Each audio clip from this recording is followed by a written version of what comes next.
Welcome to the boot of the basin. Today it's bioplasma thought forms in and around the human energy field. Okay, I've been building bioplasma, biophotons as the universal holographic energy communication. Um, it's been woo-woo for so long that you can't really get the words out. You can't, much less begin to unpack the concept before you automatically self-censor. Oh, bioplasma. Well, what the heck is that?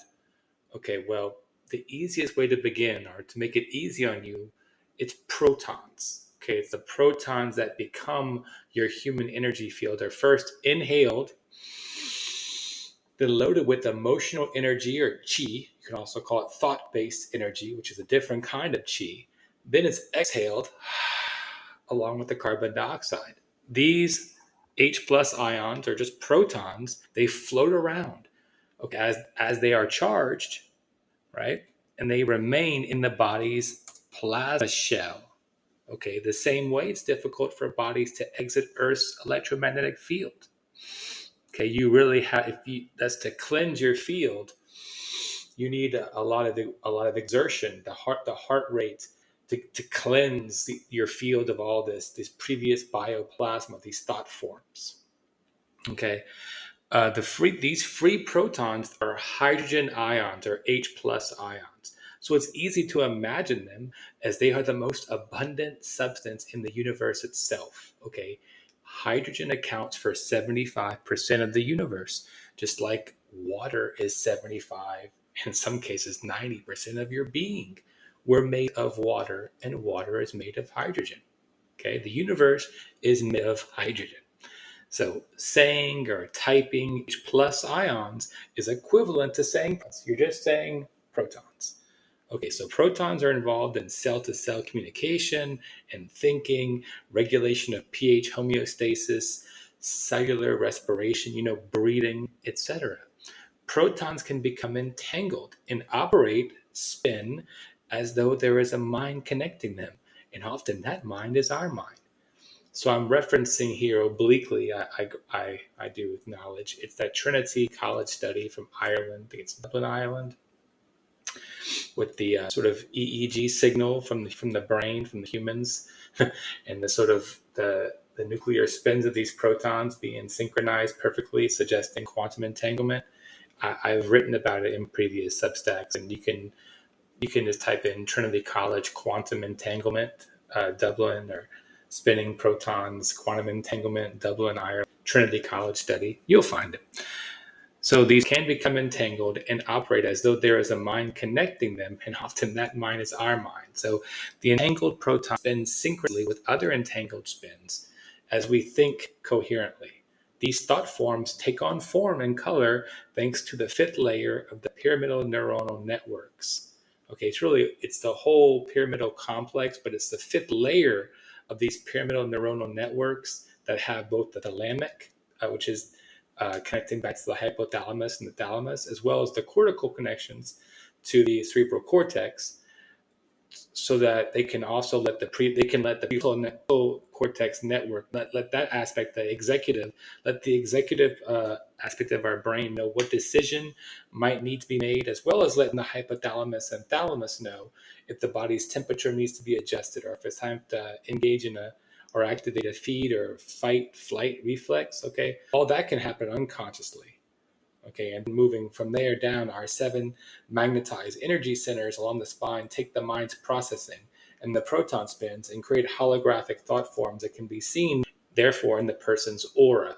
Okay, because these 7 centers, right, are actually iron oxide. They're magnetite centers. They can be they're unlocked and locked by these magnetic scalar waves, and we know that the DNA automatically uses these magnetic scalar waves to open these magnetic fields so that the electrons can be quantum tunneled, and that's how the information is shared from cell to cell, so that the DNA replication can take place at the speed of light. It's just amazing information. And all that's true. Anywho, you can't make this stuff up, how the DNA operates at the speed of light. But where I want to go with this is an observational study of human energy fields in infants and young children, Jeffrey Lee is the main PhD is the main author. Lee is Leigh PhD, and Jeffrey with a G. It was based upon the work of UCLA scientist Valerie Hunt, who had this very famous study. She was able to sort of quantify the human energy field, and the psychic's ability to see the field was quantified in actual damage and issues in the body, which is at the exact spot where the psychic saw it in the field. Okay, so this is where we are. We're at this convergence, or this the paradigmatic table turning time. We have to turn the tables of materialism with the human energy field. Okay, what's real before and beyond the physical body.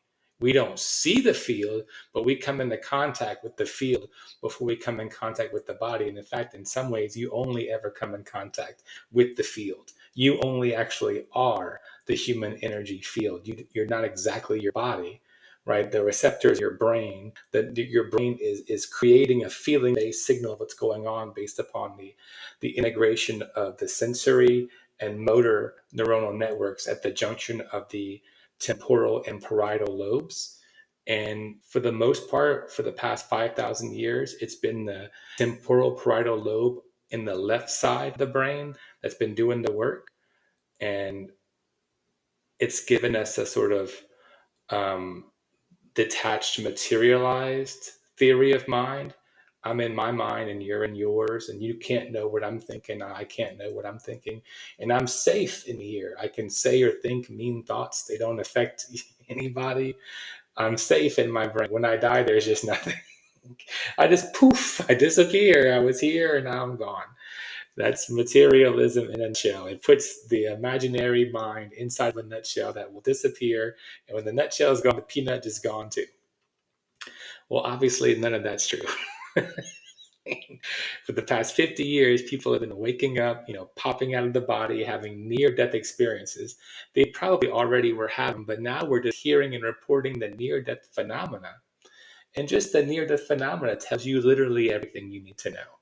The aura, our consciousness, will pop out of the body and feel more free and feel more like itself than it typically does. It usually moves out of this whole zone into a zone of radiance and love, which you could call heaven if you like, but they typically come back into the body because they're not done. They review their life and they realize it's all about love and light, as we always say to each other. The new sort of neo-hippie light, namaste. The light within me sees the light within you. Well, that's what this study was about, right? Observational study of human energy fields in infants and young children. And I'm just sharing it with you so you can find it on a Google PDF, because Valerie Hunt's research is not as well. I guess you can't find it easily with a Google search. So this is what came up. These researchers were aware of Valerie Hunt and Barbara Brennan. And so this is the best I could find. So I'll read to you from this study. So the area of research in the study of human energy fields has a very interesting history, right? Particularly in the West, with an initial focus primarily on problem and disease. So moving from the traditional biochemical model to an electromagnetic model could be labeled a rediscovery of the ancient way of knowing, through which people remained healthy by moving the life energy in their own bodies. While information about human energy fields, or HEF, has been available for centuries, especially in the East, very little work has been done to understand the development of a healthy human energy field, especially with children. Little is known about the specific aspects of human energy fields in children, or how they develop over time. Yet, critical aspects of the human energy field are important for healthy development. For example, examining children's development within an electromagnetic model may be important given recent information about energy fields as integrative and interactive, combining different energy frequencies rather than simply being layers, as they're often described in older literature. So I'm going to continue to read from this study. Over the decades, children have been the object of observational studies. How children function in different environments has been the topic of ongoing discussion, certainly around play, physical development, cognitive development, social development, and emotional development. We observe sequences of behavior or patterns by which we predict behavior. Thus, observations have been used extensively in the research on motor development, play, cognitive changes, language, social interaction, and emotional expression in infants and young children. In addition, interest, investigation, and application of information about human energy fields began over 5,000 years ago, particularly in the East. Orbs and halos are mentioned as, quote, fields of light, and coronas are the obvious way to refer to those of a higher consciousness. Is spiritual traditions from India, for example, I'm sorry, that's not is.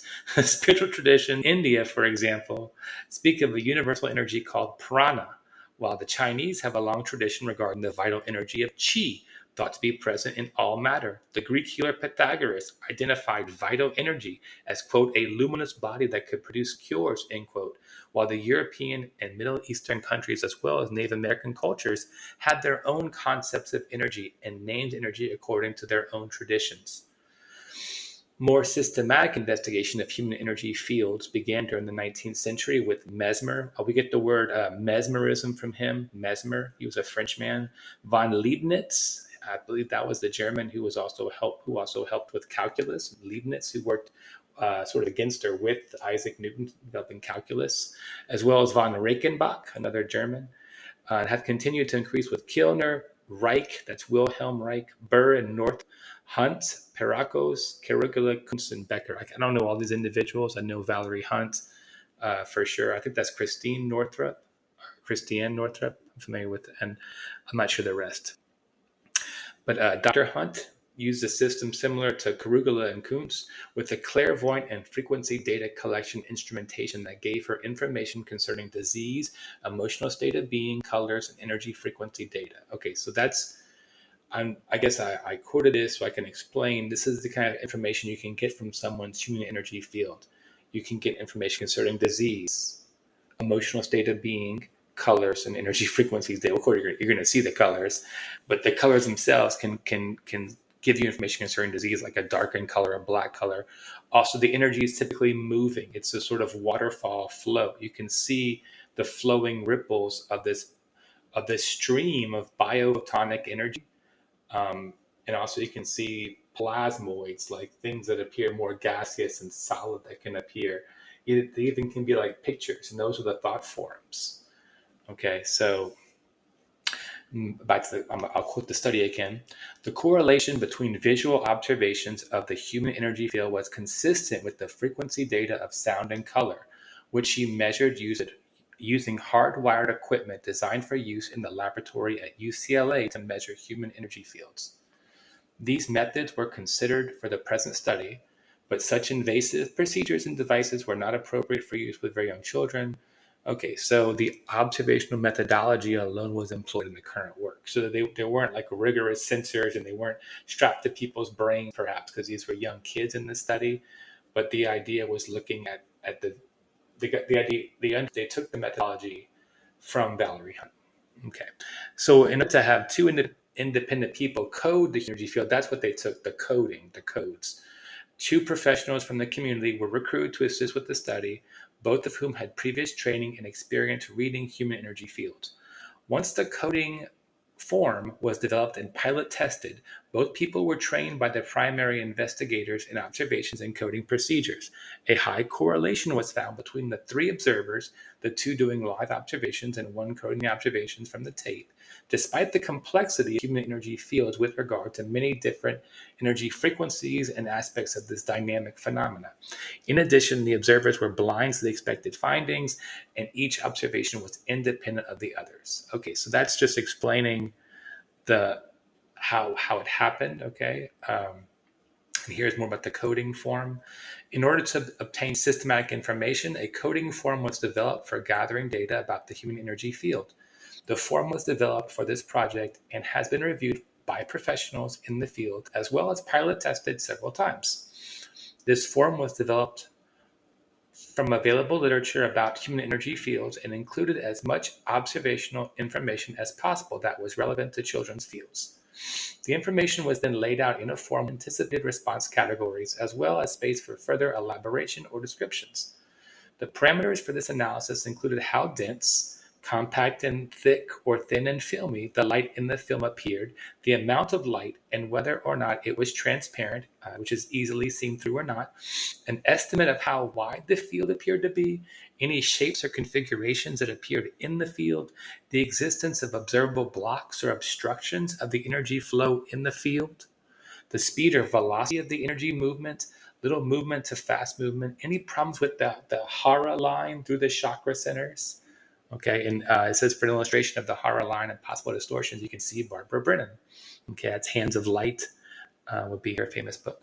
And here's the summary of findings within the groups. Within the youngest group, there were a number of important findings and a variety of patterns that emerged from the data.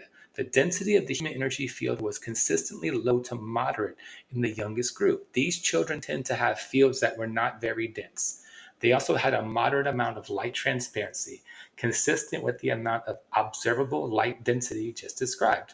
The width of the energy fields tend to be short to medium all the way around, including above the head. These very young children typically had energy fields of less than 12 inches, so less than a foot. In terms of shapes, the rings were identified or occurred in half of this group, rays with all 6 of the children, and squares in 5 within this group. Consistent with the density and transparency, the movement of the fields also tended to be slow to moderate, but all 6 of the children were observed pulling energy in from someone or somewhere outside the field. Finally, the fields tended to be fairly dynamic overall for all 6 children. Okay. So in addition to general characteristics of the fields, there were pictures, a type of illustrated thought form or event, and blocks in the field at the second, third, and fourth chakras, with the infant group with the strongest amount appearing in the third chakra. Pictures were more common than blocks. The Hera line was also distorted more often at the third chakra than any other place. Thus, the distortion of the Hera line was consistent with the pictures and blocks occurring most frequently at the third chakra. Okay, so what is happening here is the third chakra, our solar plexus, is the sort of junction with others in the world where your theory of mind comes into contact with others' theory of mind. And we've all been trained in the materialist paradigm theory of mind. And we begin to want to extract the attention and energy from others so that others can give us access to whatever material things we want. So we begin to suck and pull energy from others, our parents, authority figures, relatives, and that power imbalance, which is almost always the case because they can never give us as much as we would want. They're not there. There's other children, other classmates. So distortions automatically set in right there at that level of the field. The second level of the field, or the second chakra level, is more it's more about the emotional feeling of your own being. It's where your emotions first begin to stir. It's really coming into contact with just one person. You see, a loved one. Your mom when you're really young, and as love and attention is denied to you before you're really even conscious, that area can become blocked. Or if there's some sexual misdeeds done to you before you're ready, that area can become blocked as well. But it usually is not as profoundly distorted as the third chakra area, because the third chakra area, you're consciously making it worse, so to speak, digging in the damage deeper, by by by using your left hemisphere to continue to make stories that really just go into denial and mask the problem and obscure it. So those negative thought forms remain these sort of black blocks of blob of bioplasma that are, we now can imagine, less than about a foot away from your physical being.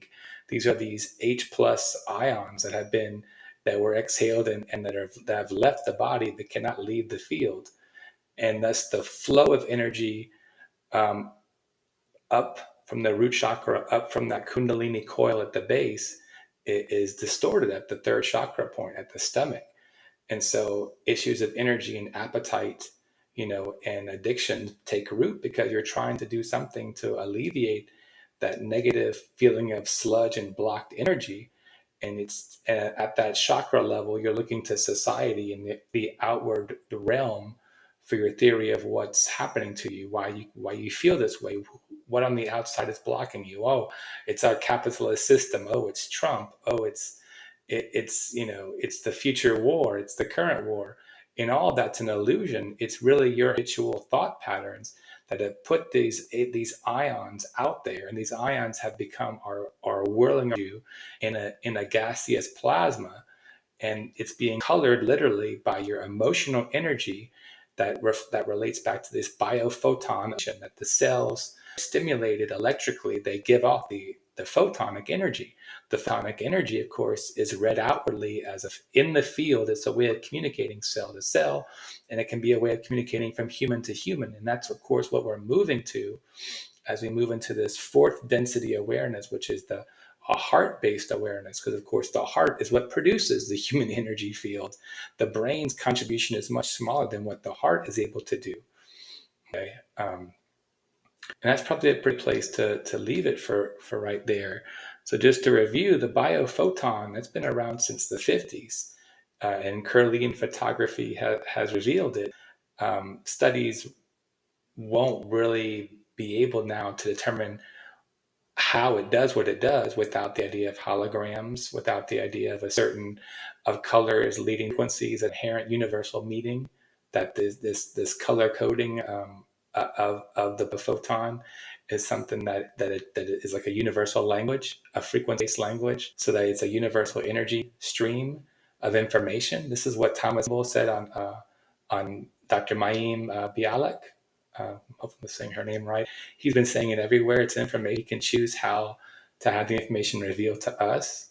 Once we acknowledge this stream and have all of our seven centers, our chakras open, they're iron oxide, as Dr. Esther Del Rio has told us, that they're sort of seals, right? They're seals along the spine, and they have to be unlocked energetically with magnetic scalar waves going up the spine. And this chi energy is best conceived of, and you don't interfere with, and that you just allow yourself to breathe from your belly like a baby. You see, it's allowing the breath to fully develop in the lower part of the lungs and the belly, and allowing the kidneys to do their job and let them fill with liquid, allowing the whole lower body to fill as a cup. You see, that's what's missing, that the center of our intelligence and body awareness is down there at the basin, right? The Buddha of the basin. It's the down there at the triangular basin is where the majority of our body's innate intelligence is.